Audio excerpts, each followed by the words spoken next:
முழுவதும் மக்களவைத் தேர்தல் இறுதிக்கட்டத்தை நெருங்கியுள்ள நிலையில் பிரதமர் மோடி நாளை கன்னியாகுமரிக்கு வர உள்ளார். அங்குள்ள விவேகானந்தர் பாறைக்கு சென்று தியான மண்டபத்தில் 3 நாட்கள் தியானம் மேற்கொள்ள உள்ளார். விவேகானந்தர் பாறையில் தியானம் செய்ய உள்ளதை அடுத்து நாளை முதல் 3 நாட்களுக்கு சுற்றுலா பயணிகள் அப்பகுதிக்கு செல்ல தடை விதிக்கப்பட்டுள்ளது. மேலும் பிரதமர் வருகையொட்டி 5 அடுக்கு பாதுகாப்புடன் 3000 போலீசார் இன்று குவிக்கப்பட உள்ளனர்.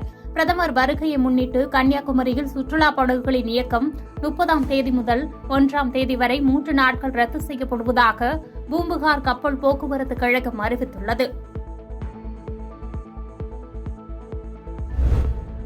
ஈரோடு அரசு மருத்துவமனையில் 80 வயது மூதாட்டியை அவரது மகள் வீல் சேர் அல்லது ஸ்ட்ரெச்சர் ஏதுமின்றி அவசர சிகிச்சை பிரிவிற்கு தூக்கி செல்லும் வீடியோ பெரும் பரபரப்பை ஏற்படுத்திய நிலையில் இச்சம்பவம் குறித்து முறையாக மருத்துவமனையில் உரிய விசாரணை நடத்தவுள்ளதாக ஈரோடு அரசு மருத்துவமனை இணை இயக்குநர் அம்பிகா சண்முகம் தெரிவித்துள்ளார்.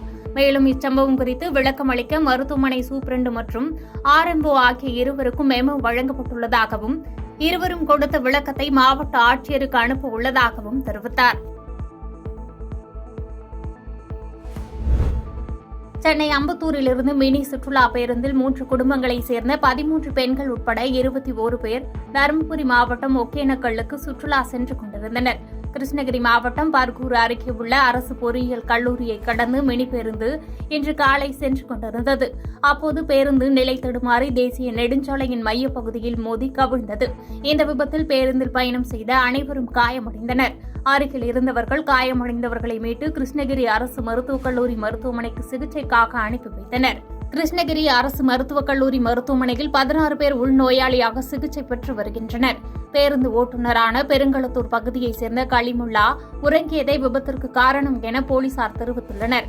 மேலும் விபத்து குறித்து கந்திக்குப்பம் போலீசார் வழக்கு பதிந்து விசாரணை செய்து வருகின்றனர். படப்பை அருகே வீச்சுருவாளை காட்டி ஆடைகளை அபகரித்து சென்ற மர்ம நபர்கள். CCTV காட்சிகளை கைப்பற்றி மர்ம நபர்களை தேடி வரும் மணிமங்கலம் காவல்துறையினர். காஞ்சிபுரம் மாவட்டம் ஸ்ரீபெரும்புதூர் அடுத்த படப்பை அருகே சிறுமாத்தூர் கிராமத்தைச் சேர்ந்தவர் அபிஷேக். இவர் சாலமங்கலம் பேருந்து நிலையம் அருகில் துணிக்கடை நடத்தி வருகிறார். இந்த நிலையில் கடையின் உரிமையாளர் அபிஷேக் இல்லாதபோது ஊழியர் லோகேஷ் மட்டும் கடையில் இருந்துள்ளார். அப்போது மாஸ்க் அணிந்தபடி கடைக்குள் வந்த 3 மர்ம நபர்கள் ரூபாய் 15,000 மதிப்புள்ள ஆடைகளை வாங்கியதற்கு ஊழியர் பணம் கேட்டுள்ளார். உடனே அந்த மர்ம நபர்கள் இடுப்பில் மறைத்து வைத்திருந்த வீச்சுருவாளை காண்பித்து ஊழியரை மிரட்டி அங்கிருந்து வாங்கிய ஆடைகளுக்கு பணம் தராமல் தப்பிச் சென்றுள்ளனர். இச்சம்பவம் அறிந்த கடையின் உரிமையாளர் அபிஷேக் மணிமங்கலம் காவல் நிலையத்தில் அளித்த புகாரின் பேரில் கடையில் பொருத்தப்பட்டிருந்த CCTV கேமரா பதிவுகளை வைத்து இன்ஸ்பெக்டர் அசோகன் வழக்கு பதிவு செய்து கத்திமுனையில் ஆடைகளை அபகரித்து சென்ற மர்ம நபர்களை தேடி வருகின்றனர்.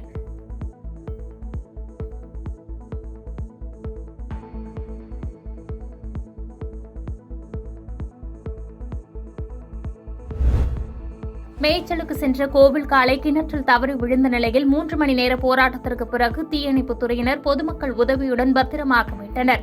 கிருஷ்ணகிரி மாவட்டம் போச்சம்பள்ளி அடுத்த வீரமடை ஊராட்சி மல்லிக்கல் கிராமத்தில் பெருமாள் கோவிலுக்கு நேர்ந்து விடப்பட்ட கோவில் காளை சிவமூர்த்தி என்பவரது விவசாய நிலத்தில் மேய்ந்து கொண்டிருந்தபோது எதிர்பாராத விதமாக 80 அடி ஆழமுள்ள விவசாய கிணற்றில் விழுந்து தண்ணீரில் தத்தளித்தது. இதையறிந்த அப்பகுதியினர் போச்சம்பள்ளி தீயணைப்புத் துறையினருக்கு தகவல் அளித்தனர். அதன் பேரில் விரைந்து வந்த போச்சம்பள்ளி தீயணைப்புத் துறையினர் பொதுமக்கள் உதவியுடன் கிணற்றில் கீழே இறங்கி கயிறு மூலம் கட்டி கோவில் காளையை உயிருடன் சுமார் 3 மணி நேர போராட்டத்திற்கு பிறகு பத்திரமாக மீட்டனர்.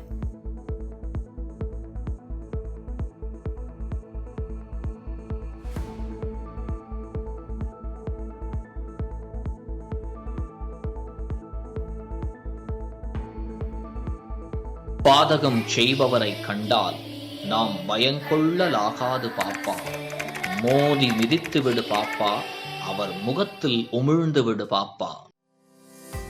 அண்மை செய்திகளை உடனுக்குடன் தெரிந்து கொள்ள இணைந்திருங்கள் இயம்நாடு தொலைக்காட்சியுடன்.